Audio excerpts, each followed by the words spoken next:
J'ai réalisé en avançant dans le secondaire que c'était vraiment un rêve d'enfant, mais qui était inaccessible. Et ensuite, mes parents ont voulu que je sois avocate, donc j'ai été en faculté de droit. Et puis, j'écoutais sur Radio Cameroun une animatrice qui s'appelait Germaine Épée, et je trouvais qu'elle avait une très très belle voix. J'aimais beaucoup les émissions qu'elle présentait. Et en plus, mes parents connaissaient sa famille. Donc j'avais eu l'occasion de la rencontrer. Je trouvais qu'en plus que c'était une très très belle femme. Et c'est comme ça que petit à petit, l'idée d'être journaliste m'est venue, tout en sachant que mes parents n'apprécieraient pas. Donc c'est à leur insu que j'ai présenté le concours de l'École supérieure internationale de journalisme.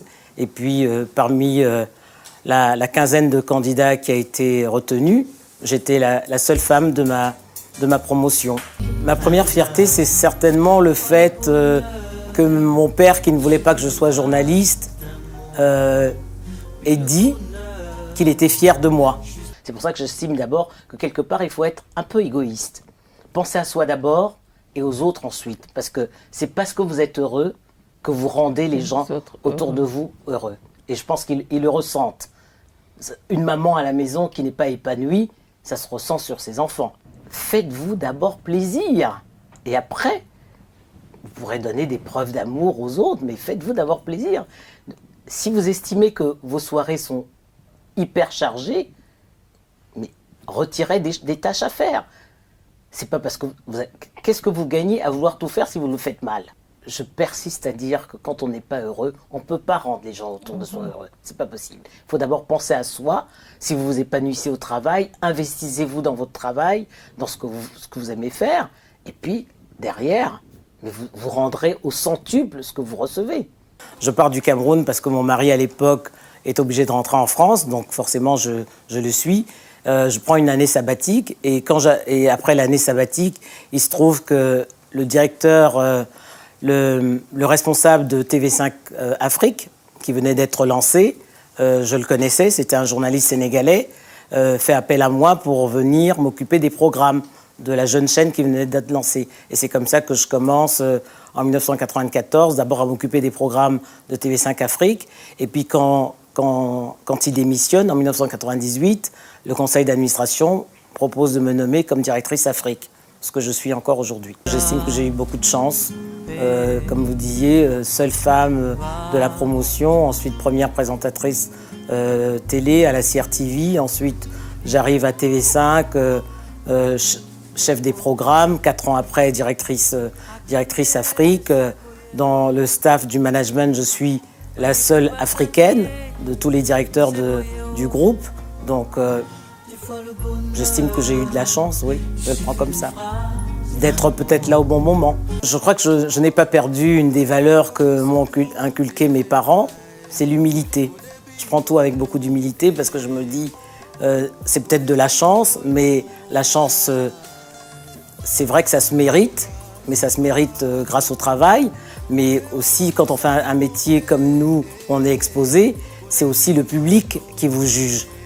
Moi, je me dis toujours, bien faire et laisser braire. Ça, c'est ma devise. Il ne faut surtout pas écouter, quand vous fixez un cap et un objectif, surtout ne pas se laisser distraire. Surtout ne pas se laisser distraire. Sinon, encore une fois, vous passez à côté, vous faites plaisir aux autres et pas à vous. Donc moi, ma devise, c'est bien faire et laisser braire. J'avance et après on verra. Très bien. D'abord, faut déjà aimer ce qu'on veut faire. Hein. C'est pas un métier où on arrive parce qu'on a échoué ailleurs. Faut l'aimer d'abord au départ.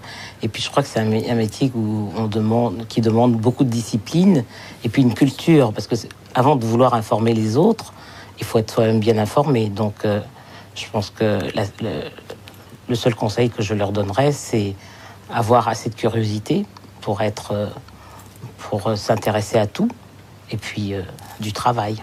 Vous, mesdames, à l'inverse des jeunes, votre évolution est silencieuse, mais ça ne veut pas dire que vous êtes moins déterminées. Vous êtes surtout déterminées à jouer un rôle dans cette Afrique nouvelle qui est en train de se construire sous nos yeux. Une chose est sûre, c'est que l'avenir du continent ne se dessinera pas sans la pleine participation des femmes. À toutes les échelles du pouvoir, elles doivent être associées et surtout, on doit arrêter de décider à leur place. Je ne sais pas si certaines d'entre vous, ou vous, messieurs également, connaissez certainement cette citation de Nelson Mandela au moment où il négociait avec ses anciens bourreaux.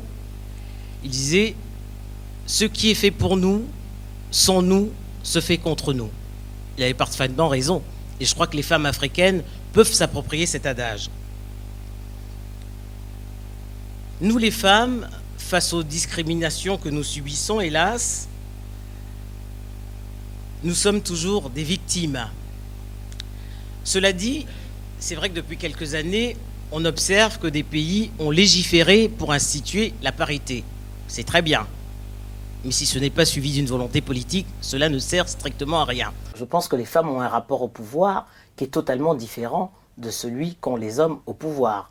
Elles se sous-estiment beaucoup, elles manquent d'audace et forcément, le rapport au pouvoir n'est pas le même.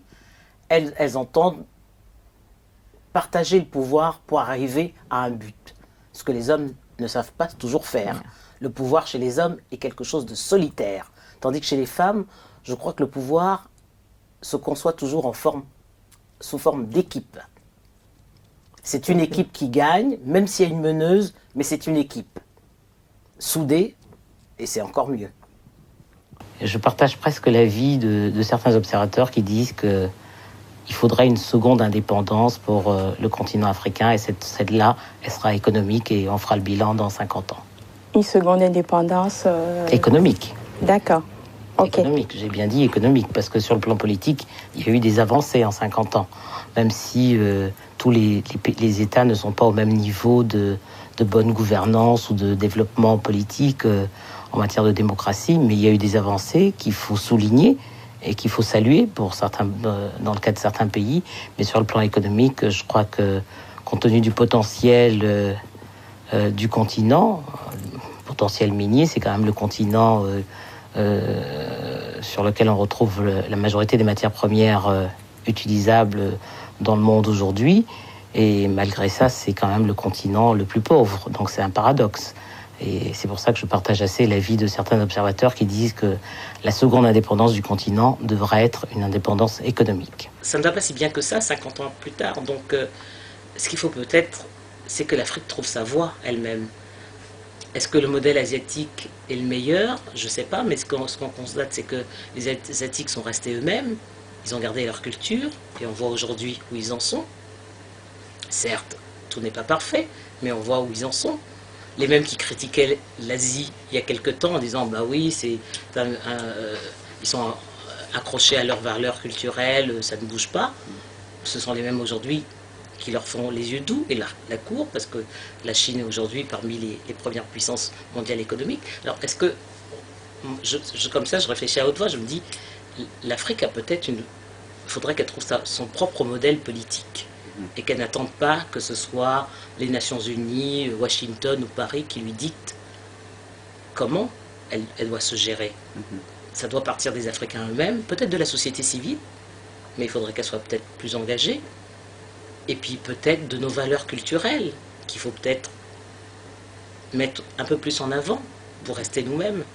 Aujourd'hui, il ne s'agit plus d'être dans le camp des afro-optimistes ou dans celui des afro-pessimistes. Le seul camp qui vaille la peine d'être défendu est celui des afro-responsables.